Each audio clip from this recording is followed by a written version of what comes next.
Pada malam yang berbahagia ini kita akan melanjutkan kajian kita tentang adabul kasbi wal ma'ashi, tentang adab-adab berusaha dan adab-adab di dalam mencari penghidupan yang disampaikan oleh Imam Al-Ghazali di dalam Ihya Ulumuddin beliau. Pada pertemuan yang lalu kita sudah membicarakan tentang 3 rukun di dalam jual beli. 3 rukun itu adalah al-aqid, orang yang melakukan jual beli atau yang melakukan transaksi. Itu ada si penjual dan si pembeli, al-bai' wal mushtari. Yang kedua, wal ma'qudu alaih, barang yang diperjualbelikan, yang diakadkan kepadanya itu yaitu ada 2. Pertama ada barang, yang kedua ada harga dari barang itu. Yang ketiga adalah syigat atau lafaz, yaitu ijab dan qabul. Pada pembahasan yang kemarin kita sudah berbicara tentang si aqid, yaitu orang yang melakukan akad. Orang yang melakukan akad itu tidak boleh 4 orang.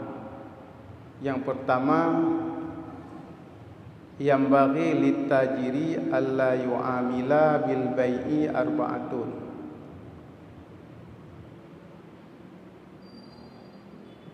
Yang bagi litajiri alla yu'amila bil bai'i arba'atan. Sepatutnya bagi orang yang melakukan jual beli itu tidak melakukan muamalah jual beli dengan 4 orang. Yang pertama adalah si sabi, yaitu anak-anak yang belum baligh. Yang kedua si majnun, orang yang gila. Yang ketiga hamba sahaya, dan yang keempat orang yang buta. Dikarenakan sabi atau anak-anak itu ghairu mukallafin, itu bukan mukallaf, maka kegiatan jual beli anak-anak yang belum mukallaf, artinya belum balik, itu tidak sah. Sebahagian ulama mengatakan bahwa jual belinya sah apabila dihubungkan dengan jual beli mu'atah, bai' mu'atah, yaitu bai' jual beli yang berkaitan dengan barang-barang yang kecil yang sehari-hari diperjualbelikan. Tetapi kalau jual beli yang besar-besar itu tidak sah. Wa qadzal majnun, demikian juga tidak sah melakukan jual beli dengan orang gila. Maka jual beli dengan orang gila itu batilun, itu batil, tidak sah. Oleh sebab itu, menurut pendapat dalam mazhab Syafi'i, tidak sah jual beli anak-anak sekalipun diizinkan bagi anak tersebut oleh walinya. Walaupun diizinkan oleh wali anak-anak itu, jual beli anak-anak itu tidak sah. Nah, pada malam ini kita akan melihat yang ketiga, yaitu hamba. Wa ammal abdul aqilu fala yasihu bai'uhu wa shira'uhu illa bi izni sayyidihi. Adapun hamba yang dimaksudkan di sini adalah hamba sahaya yang berakal, bukan hamba yang gila. Fala yasihu bai'uhu, tidak sah bai'uhu wa shira'uhu, jual belinya. Menyogetannya tak bertransaksi dengan budak, maka transaksi tersebut tidak sah. Illa biizni sayyidihi, kecuali dengan ada keizinan dari sayyid atau dari tuan daripada budak tersebut. Kecuali diizinkan oleh sayyid atau tuan daripada budak itu untuk budak tersebut melakukan transaksi jual beli, yang baru sah jual beli budak tersebut. Oleh sebab itu kata Imam Al-Ghazali, fa'alal buqali, maka wajib di atas penjual sayur, wal khubbazi, dan penjual roti, wal qussabi, dan penjual daging, wa ghairihim, dan selain mereka itu, alla yu'amilul abida malam ta'zin lahum as-sadatu fi muamalatihim. Maka di atas para penjual di pasar, di sini gepegat leh macam. Pertama, penjual sayur, sayuran dengan berbagai jenisnya. Wal khubaz, penjual roti, penjual kuih. Wal qusab, penjual daging. Wa ghairihim, dan selain mereka, untuk tidak melakukan jual beli dengan seorang hamba selama hamba tersebut tidak diizinkan oleh tuannya pada muamalah mereka. Jadi para hamba tersebut tidak diizinkan bermuamalah. Jika tidak diizinkan bermuamalah, maka para penjual di pasar tidak boleh bermuamalah dengan hamba-hamba tersebut. Baru boleh melakukan jual beli dengan orang itu, dengan hamba sahaya ini, apabila ada keizinan dari tuan-tuan mereka di dalam bermuamalah. Bagaimana cara tahu bahwa itu ada izin? Wazalika bi anna yasma'ahu sarihan. Caranya di antara lain adalah si penjual tersebut mendengar bahwa tuannya itu memberikan keizinan secara jelas kepada budaknya untuk melaksanakan jual beli.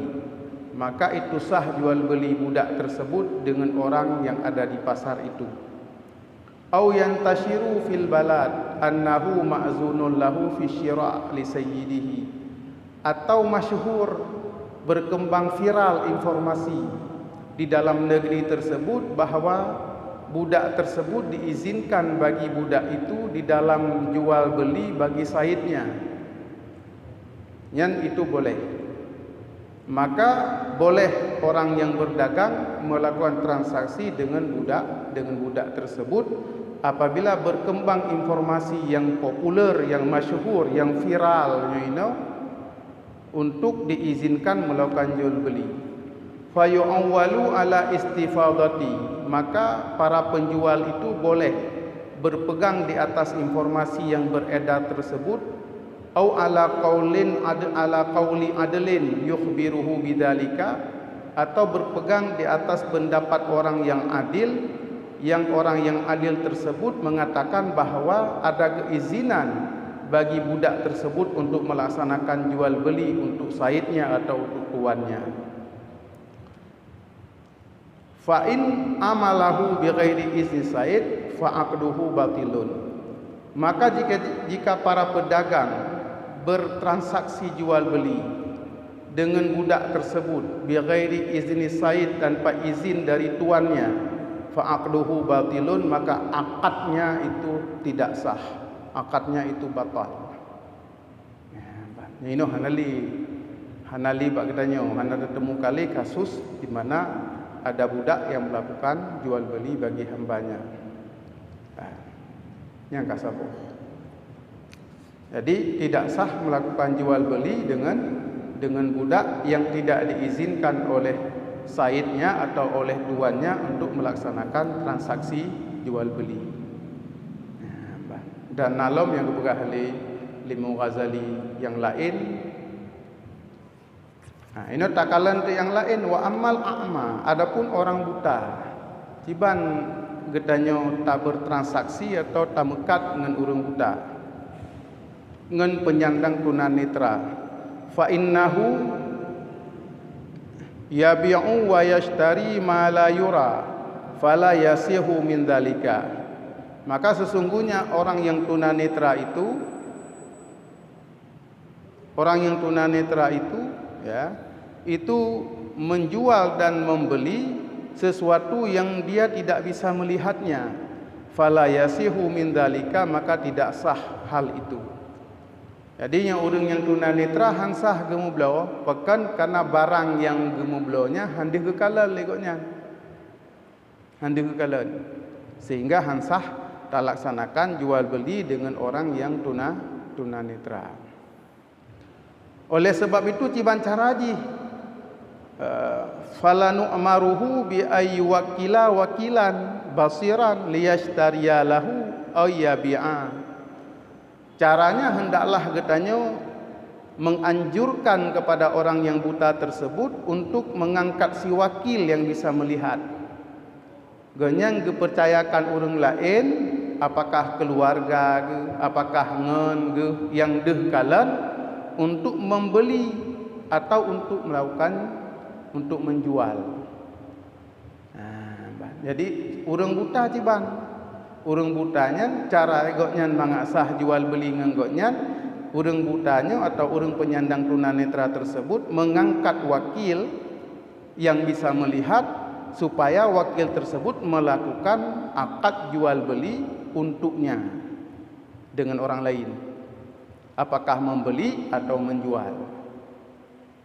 Baru sah.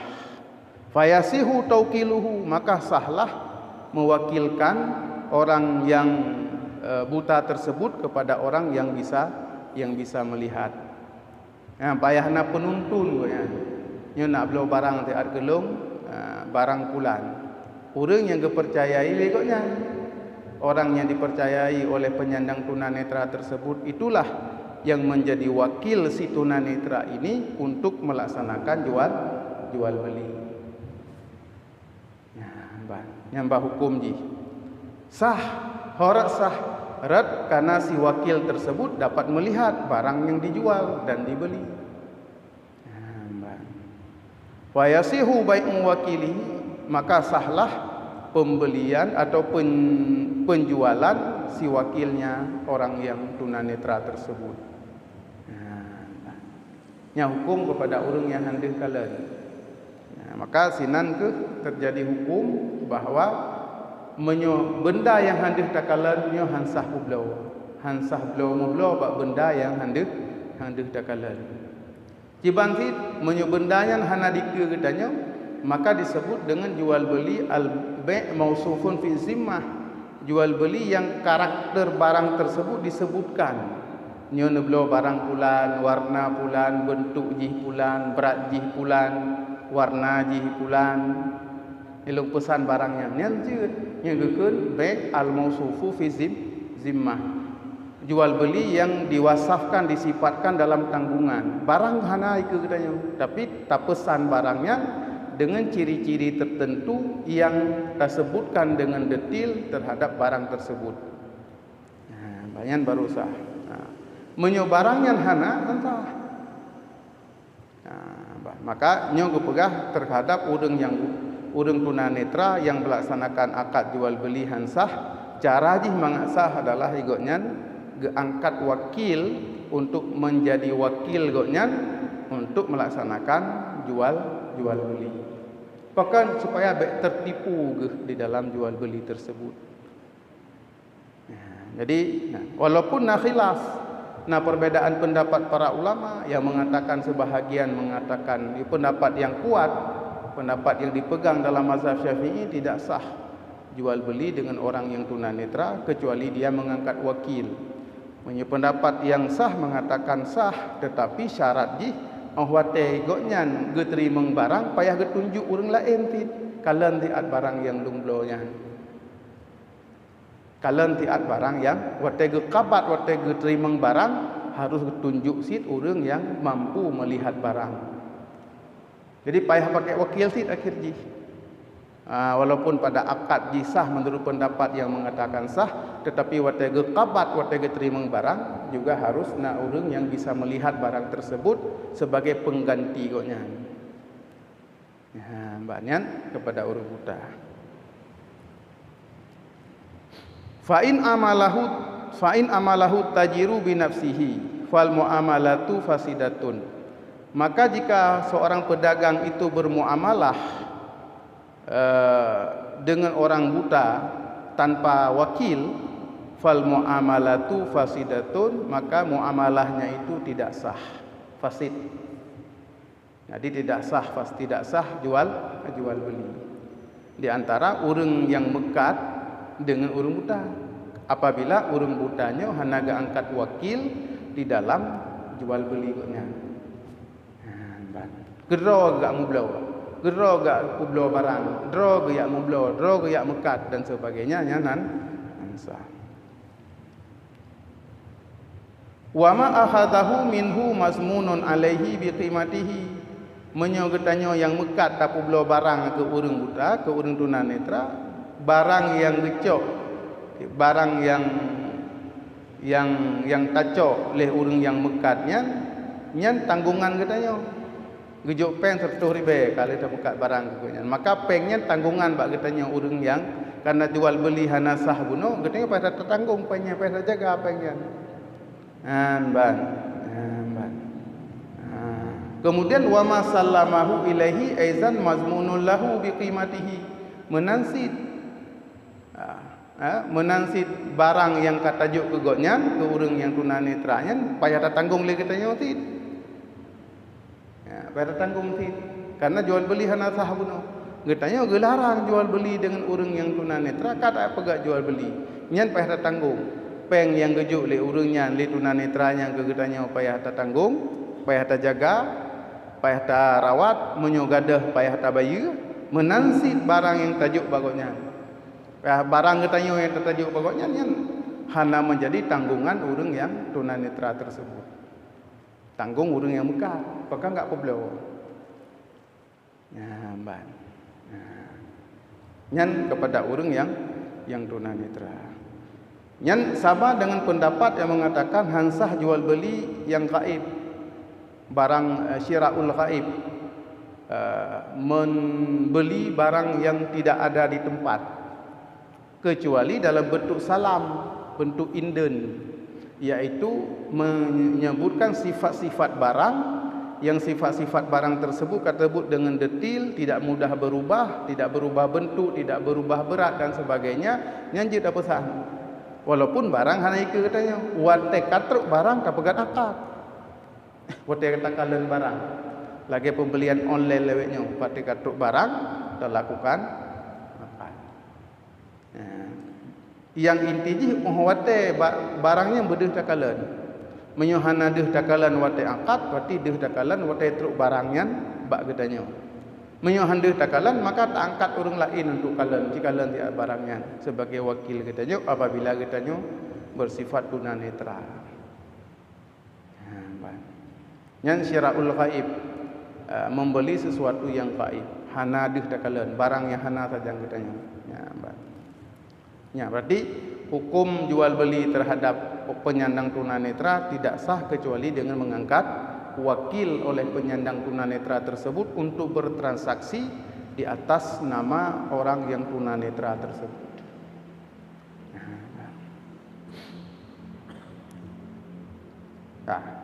Wa amal kafiru fayajudu muamalatuhu. Adapun kafir itu boleh bermuamalah dengan kafir, orang non muslim. Dia tak mekat, dia tak belau barang, dia tak belau barang bak dia. Hukum dia boleh. Karena masalah jual belinya kan berpindah milik dari milik kitanya jir ke milik ji ke milik kitanya, dengan terjadi pertukaran dalam jual beli. Lakin la yuba'u minhu mushafu, tetapi tidak boleh dijual kepada orang tersebut, kepada kafir tersebut mushaf Al-Quran tak muka hanya takut dihinaan, takut dia lagi lewatnya. Cok Quran itu lagi di negara-negara Eropah yang ingin menghinakan Islam, maka haram dah pula mushaf kepada kafir.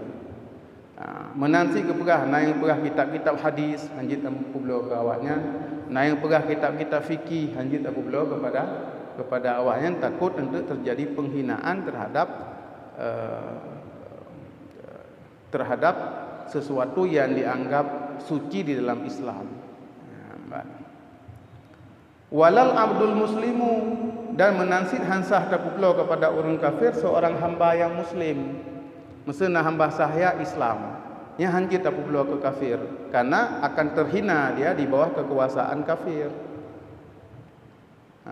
Kaje ke budak kafir, itu kan. Sementara budaknya Islam, maka tidak diperbolehkan menjual mushaf, menjual hamba yang muslim kepada kafir. Tapi yang lain je barang, bahan pokok, mutu tapu tablo sumen baji, itu tidak menjadi masalah.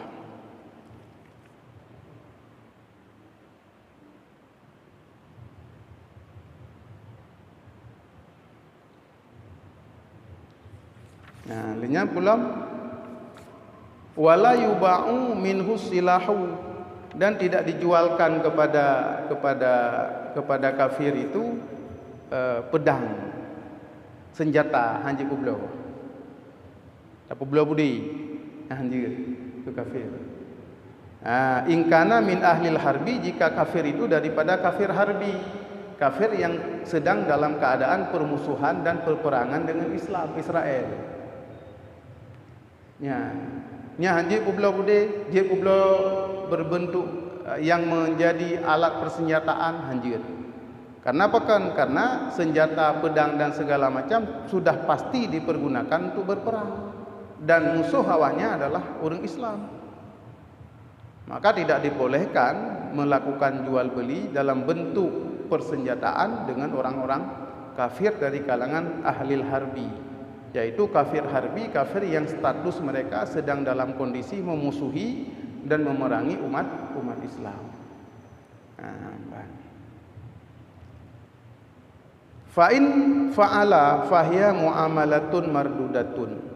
Maka jika jual beli kepada orang-orang kafir itu dilakukan, seperti kafir harbi menjual senjata kepada kafir harbi, menjual budak muslim kepada kafir, ataupun menjual mushaf Al-Quran kepada kafir, fahiya muamalatun mardudatun, itu termasuk muamalah yang tertolak, muamalah yang tidak sah.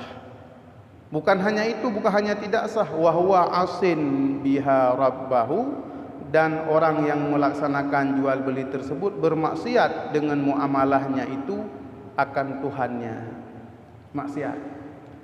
Karena pertama, apabila mushaf bisa menjadi penghinaan, bisa dihina, bisa dibakar, bisa direndahkan, kalau lebihnya pegak video. Apabila hamba yang muslim bisa diperbudak, hamba yang muslim di bawah kekuasaan orang kafir. Apabila senjata dipakai senjatanya untuk menghancurkan umat Islam, maka bukan hanya muamalahnya yang tidak sah, bahkan orang yang melakukan transaksi itu juga maksiat kepada Allah Subhanahu wa taala. Makanya jelas pendapatnya.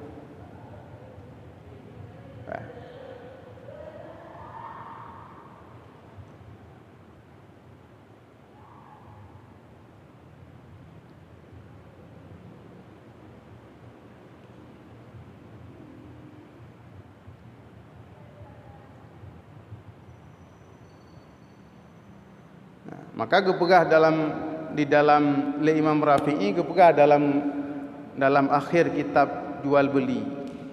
Wa minal manhiyat, di antara hal yang terlarang, bai'us silahi, itu menjual senjata, min ahlil harbi, kepada ahlil harbi, kepada kafir harbi. Wa huwa la yasihu, jual penjualan tersebut tidak sah. Di annahu la yuradu illa lil qital, karena senjata itu tidak dimaksudkan kecuali untuk melaksanakan peperangan. Pupu ya beliau budi menyukai perang katanya. Maka hansah dah beliaunya. Fayakunu bai'uhu minhum taqwiyatan lahum, maka jual beli itu dengan orang-orang kafir harbi itu taqwiyatan lahum ala qitalil muslimin, itu memperkuat kekuatan mereka untuk memerangi orang-orang muslim. Maka hansah dan berdosa. Wa yajudu bai'ul hadid minhum li'annahu la yata'ayyanu lisilah. Tapi tak perlu busa je. Karena busa belum tentu ke senjata. Tapi punya senjata yang jadi tidak bisa. Ataupun memang peralatan tersebut khusus untuk senjata. Benda tersebut khusus untuk senjata. Itu tidak boleh. Tapi busa aja tak boleh je. Karena li'annahu la yata'ayyanu lisilah, karena besi tersebut tidak mesti atau tidak dipastikan dia untuk dijadikan senjata.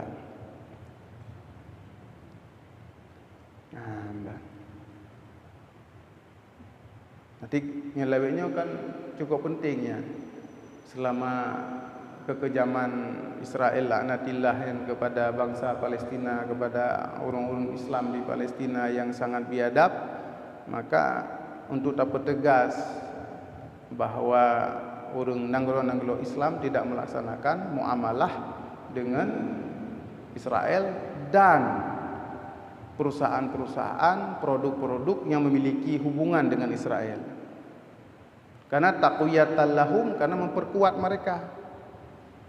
Bisa menjadi sumber kekuatan bagi awaknya untuk semakin brutal dijajah, dipoh urung-urung muslim di Palestina.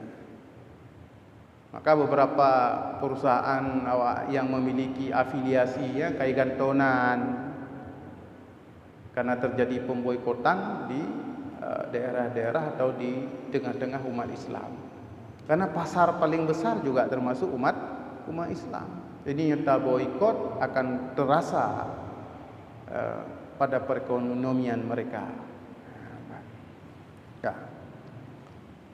Wa amal jundiyatu, adapun para tentara minal atraki dari orang-orang Turki, wa Turkmaniyah dan orang-orang Turkmenistan, wal Arab orang-orang Arab, wal Akrat orang-orang Kurdi. Nyo tamukat tamuk blok-blok ngan tentara ino disebut tentara Turki, tentara Turkmenistan, tentara Arab, tentara Kurdi. Ya urang yang sumber pendapatan awaknya kadang-kadang hanat-hanat dari pane sumber ji puke na imerampok hanat karena yo urang bersenjata dipegah. Wasiraq dan para pencuri, wal khunah dan para pengkhianat yang pengegop, wa aklat riba dan orang-orang yang memakan riba, wal zulmah orang-orang yang mendalimi orang lain untuk minta peng, wa kullu man aksara maluhu haramun dan orang-orang yang sebahagian besar hartanya itu haram. Maka kepada Imam Ghazali, fala yanbaghi ayyatamallaka mimma fi aidihim syai'an. Maka orang tersebut sepatutnya dia tidak memiliki apapun yang ada di dalam kekuasaan mereka itu, karena li ajli annaha haramun, karena apa yang mereka miliki itu haram. Hasil merampok, hasil riba, hasil ya pengegop, hasil mendalimi orang lain, hasil merampas dengan senjata. Maka hanya miliki katanya awaknya, tidak ada kepemilikan kepada harta yang mereka pegang, yang mereka kuasai. Walaupun bajar awaknya hasil korupsi, hasil jual sabu dan sebagainya, hasil narkoba, hasil merampok, hasil merampas, maka semua itu fayam fala yang bagi ayatamallaka, hana layak, hana hak dimiliki katanya. Walaupun katanya na bajar awaknya li ajli annaha haramun, karena bahkan hanggebi jual beli ngen awaknya dikarenakan harta yang mereka punya itu haram. Illa idza arrafa syai'an bi'ainihi annahu halalun, kecuali apabila kita tahu bahwa di antara harta mereka itu ada yang halal. Maksud na urang yang terkenal dengan kejahatannya, tapi goyan na bahagian harta yang halia nyan harta yang halianya njit tapi gak jual beli nganggoknya. Tetapi menyo hana taturi dalam kebanyakan harta goknya entah yang halal entah yang haram, maka kepada urangnya hanjit talaksanakan muamalah. Bahkan dikarenakan harta mereka itu adalah harta yang haram. Harta yang haram tersebut tidak sah dimiliki. Kalau tidak sah dimiliki, maka tidak sah dilakukan jual beli dengan harta tersebut. Nah, maka jihang gebi Imam Ghazali tidak sepatutnya untuk dimiliki oleh tersebut, juga tidak sepatutnya ada jual beli. Nah, jadi tuku-tuku sekalian yang dirahmati Allah Subhanahu wa taala, nah, itulah beberapa masalah yang berkaitan dengan jual beli, yaitu di sini disebut oleh Imam Al-Ghazali tentang arkanul bai', tentang rukun jual beli. Yang pertama rukunnya adalah si aqid, orang yang melaksanakan akad. Di situ ada dua pihak. Yang pertama si penjual, yang kedua si pembeli. Al-bai' wal mushtari dalam bahasa Arab. Kemudian al-ma'qud alih, benda yang dijadikan sebagai akad, yang dijual dan dibeli. Yang di sini na harga, na barang. Yang tu gepegak syarat. Nya golong gepegak, golong tak baca tentang ma'qud alih, benda yang bisa menjadi harga dan benda yang bisa dijual beli. Kulhe adalah sigat atau lafaz. Di sini dua macam sih, yaitu yang pertama ijab, yang kedua kabul. Jadi 6 macam rukun bai'.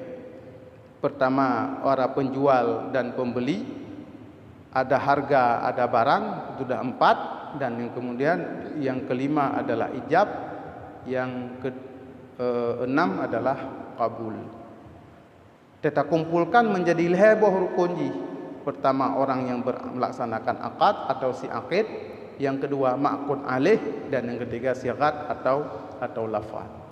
Wate tarincikan baru menjadi 6 di dalam rukun jual beli. Kabeh.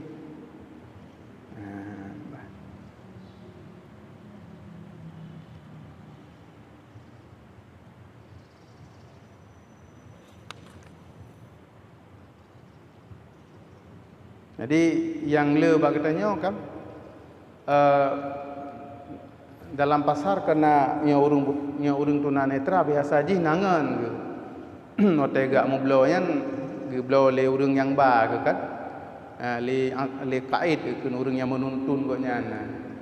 Jadi gak blo saka, gak blo sira, gak blo barang yang kebutuhan kok nyan, atau gak blo le urinang ke.